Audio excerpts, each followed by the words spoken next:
आज हम करेंगे क्लास 7 की हिंदी का सेकंड चैप्टर 3 बुद्धिमान। एक समय की बात है कि एक निर्धन व्यक्ति के 3 बेटे थे।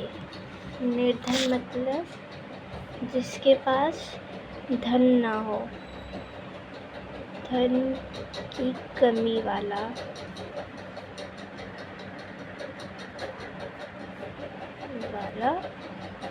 व्यक्ति थोड़ा ठीक लगेगा।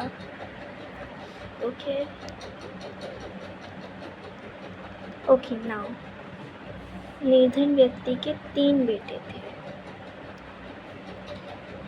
एक प्राय अपने बेटों से कहता, मेरे बेटों, हमारे पास न तो रुपया पैसा है और न ही सोना चांदी। रुपया पैसा मतलब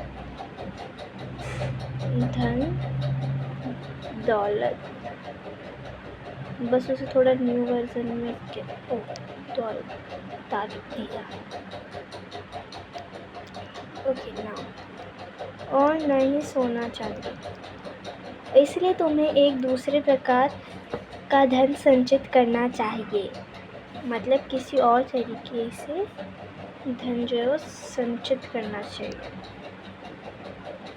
हर वस्तु और स्थिति को पूर्णतः समझने और जानने का प्रयास करो। कुछ भी तुम्हारी दृष्टि से न बच पाए। ये जो दृष्टि पर दिख रहा है आपको, पूरी कहानी इसी से रिलेटेड है। से न बच पाए। रुपये पैसे के स्थान पर तुम्हारे पास पैनी दृष्टि मतलब तीव्र दृष्टि, मतलब जैसे कि किसी चीज़ को ध्यान से देखना, इस तरीके से। और सोने चांदी के स्थान पर तीव्र बुद्धि होगी। ऐसा धन संचित कर लेने पर तुम्हें कभी किसी प्रकार की कमी न रहेगी और तुम दूसरों की तुलना में 19 नहीं रहोगे। 19 नहीं मतलब मुहावरा, मतलब पीछे नहीं रहोगे किसी से, ठीक है।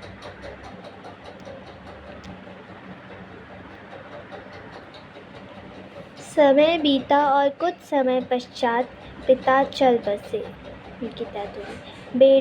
बेटे मिलकर बैठे। उन्होंने सारी स्थिति पर विचार किया और फिर बोले, हमारे लिए यहाँ कुछ भी तो करने को नहीं। मतलब शायद से वो किसी हाउस में रहते होंगे और यहाँ पे कुछ करने के लिए होगा नहीं उनके पास, ऑब्वियसली।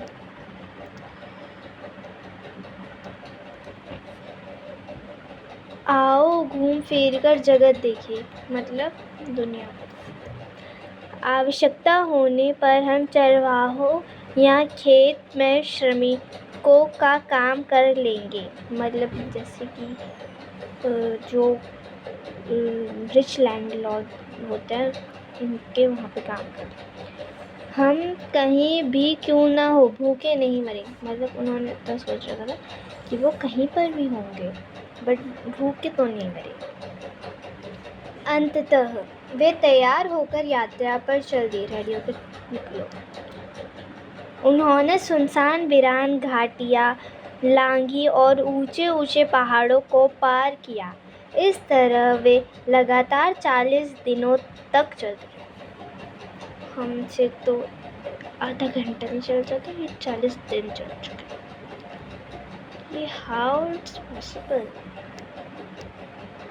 I don't think. उनके पास जितना खाने पीने का सामान था अब तक समाप्त हो गया था। वे थककर चूर हो गए थे और उनके पैरों में छाले पड़ गए थे, किंतु सड़क थी कि समाप्त होने को नहीं आ रही थी। वे आराम करने के लिए रुके और पुनः आगे चल दिए। अंत में उन्हें अपने सामने वृक्ष और मकान दिखाई दिए। वे एक बड़े नगर के पास पहुंच गए थे। मतलब उनके पास जो भी खाने पीने का सामान था वो ख़त्म हो गया था और जब वो थक गए थे और उनके पैरों में छाले आ गए थे, पर जो सड़क तो कभी समाप्त होती नहीं है, तो बस सड़क आगे चलती रही और वो भी आगे चलते रहे और वो एक अच्छी सी जगह ढूंढकर आराम करने के लिए रुके और पुनः आगे चल दिए। अंत में उन्हें एक सामने वृक्ष दिखा, वृक्ष मतलब पेड़ दिखा और कुछ घर दिखाई दिए।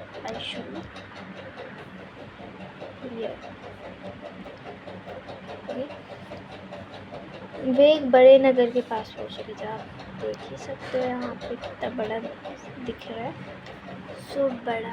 ये बड़े नगर में पहुंच चुके थे। तीनों भाई बहुत प्रसन्न हुए और शीघ्रता से पग बढ़ाने लगे। तब वे नगर के बिल्कुल निकट पहुंच गए तो सबसे बड़ा भाई अचानक रुका। उसने धरती पर दृष्टि डाली और बोला,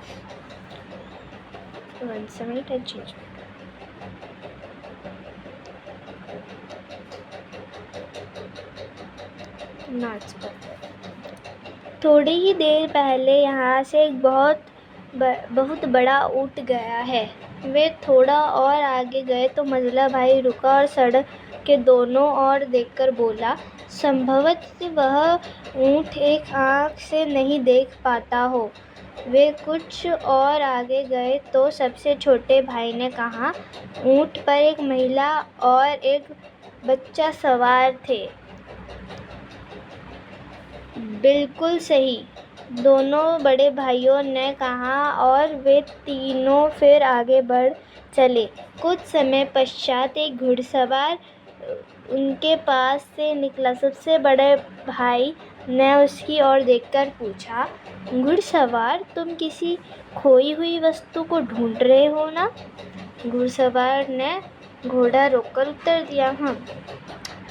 मतलब वो लोग आगे चले और सबसे बड़े भाई को आई थिंक उसे ऊँट के जाने का पता चला। उसे लगा कि वहाँ पे कोई बड़ा ऊँट गया है उस रास्ते से।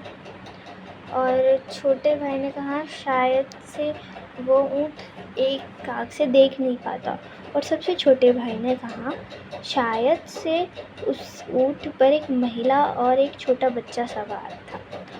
और दोनों भाइयों ने फिर कहा, हाँ बिल्कुल ठीक है। फिर जैसे वो आगे बढ़े उन्हें घुड़सवार दिखा और घुड़सवार से उन तीनों भाइयों ने कहा, घुड़सवार, क्या तुम्हारी कोई वस्तु खो गई है? घुड़सवार घोड़ा रुकता है और कहता है, हाँ। चलो आगे, तुम्हारा ऊँट खो गया है ना? सबसे बड़े भाई ने पूछा, क्योंकि उसको लगा कि वहाँ से ऊँट गया है कोई बड़ा सा। तो सबसे बड़े भाई ने पूछा घुड़सवार से, क्या तुम्हारा ऊँट खो गया है? तो घुड़सवार ने कहा, हाँ। फिर उसने बोला, बहुत बड़ा सा? फिर घुड़सवार ने फिर से कहा, हाँ। ओके।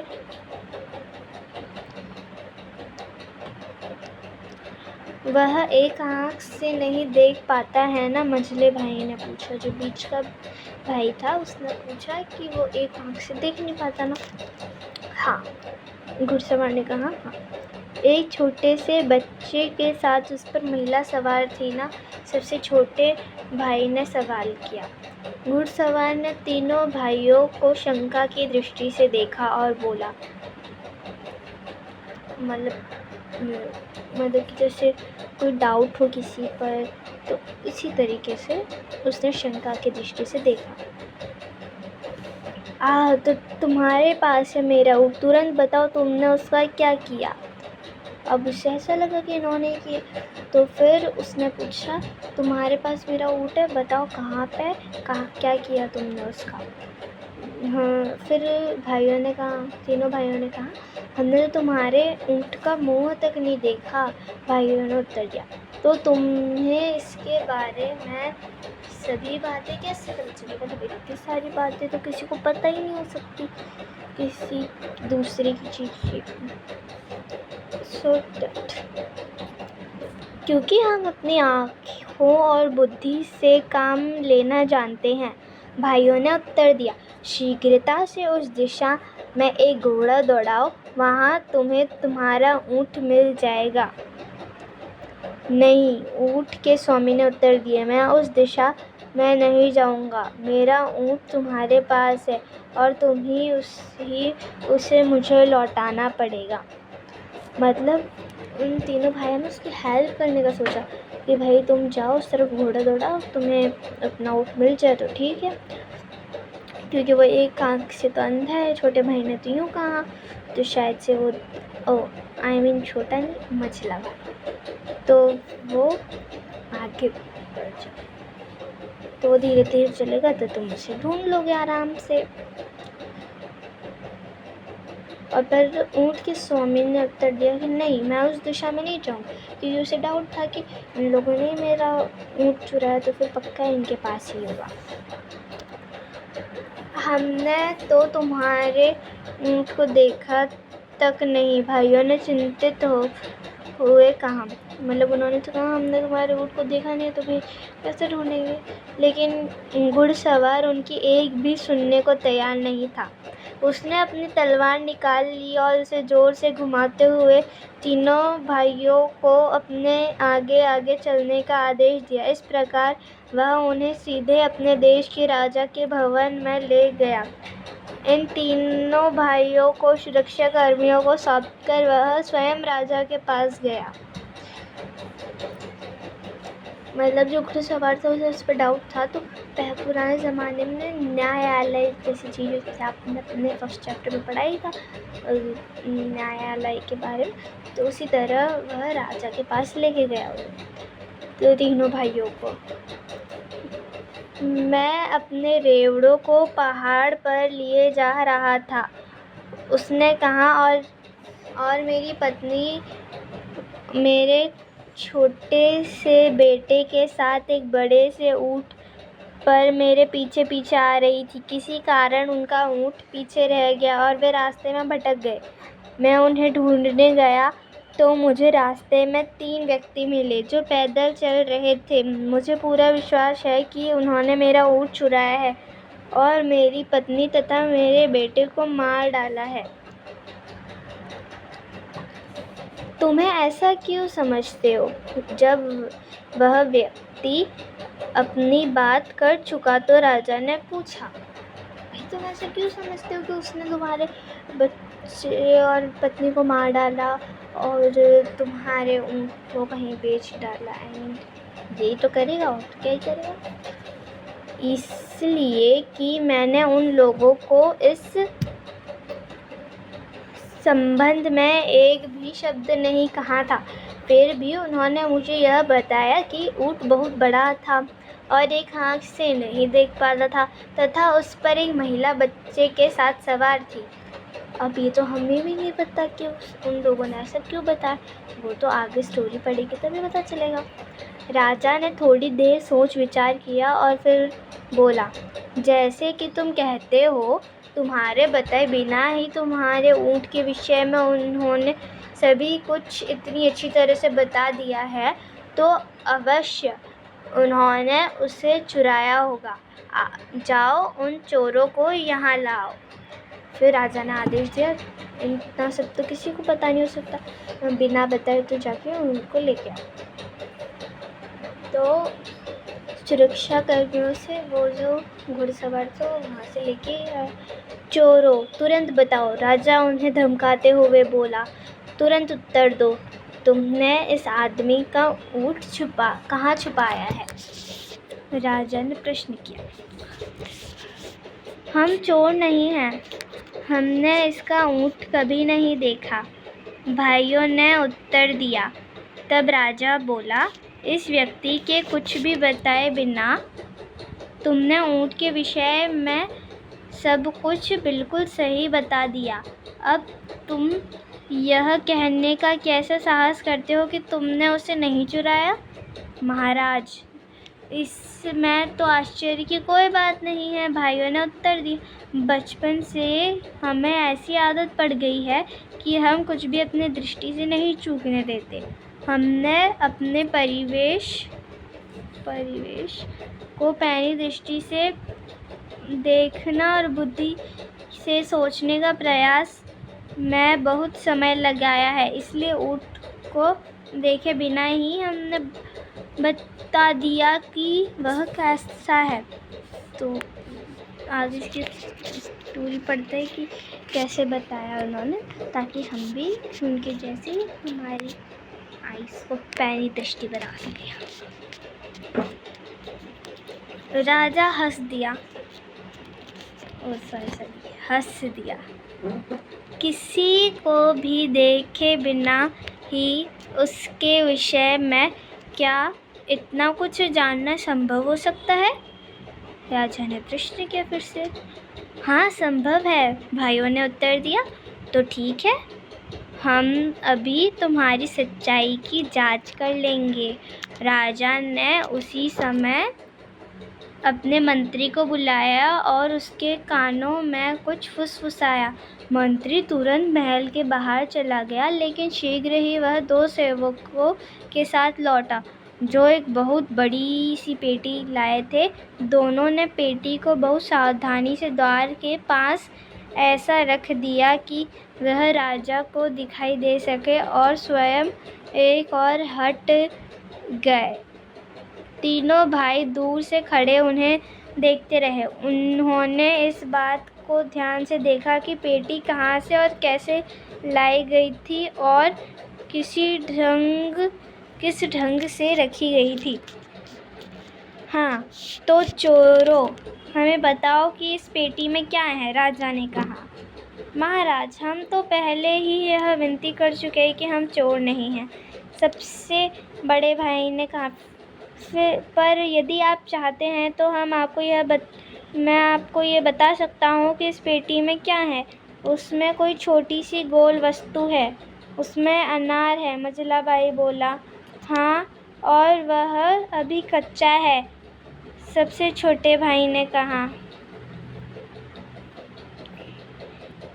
यह सुनकर राजा ने पेटी को पास लाने का आदेश दिया। सेवकों ने तुरंत आदेश पूरा किया। राजा ने सेवकों से पेटी खोलने के लिए कहा।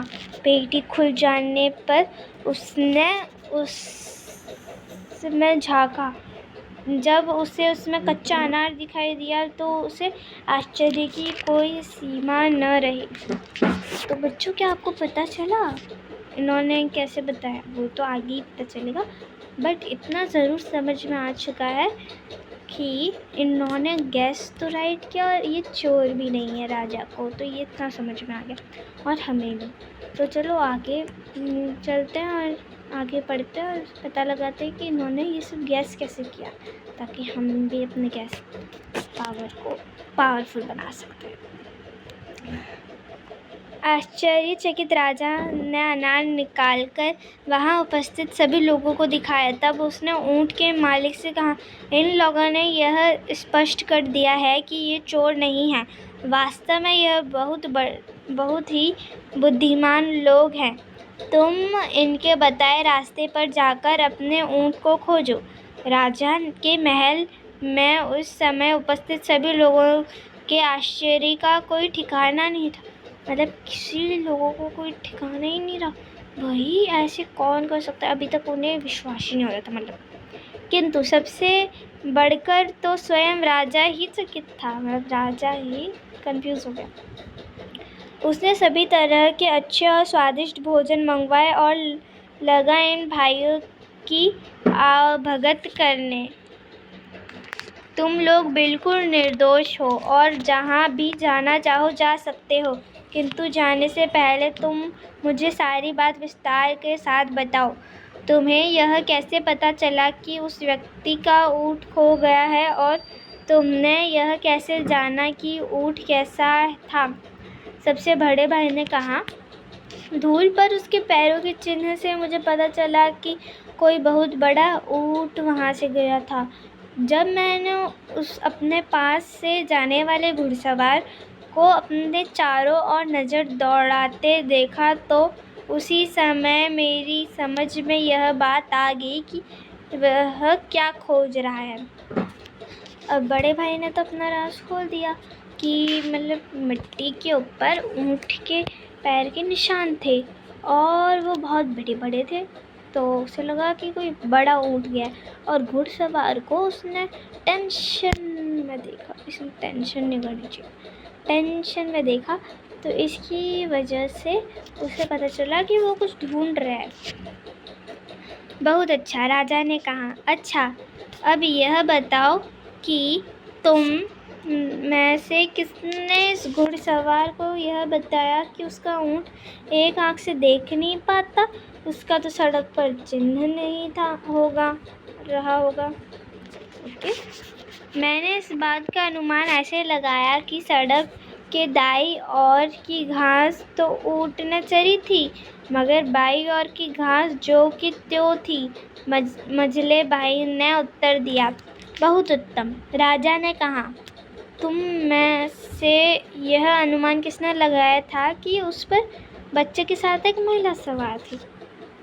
अब देखो, मझले भाई ने तो करेक्ट गैस बता दिया कि उसने ये गैस कैसे किया, क्योंकि भाई अब ऊँट तो सारी घास खाएगा ना, दाएं बाएं दोनों तरफ की, पर उसने तो सिर्फ मतलब बाईं ओर की घास तो जो कि त्यों पड़ी थी, और उसने दाईं ओर की घास तो चढ़ ली थी।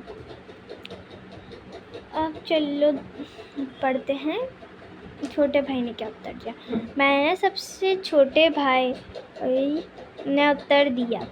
मैंने देखा कि एक स्थान पर एक सेकंड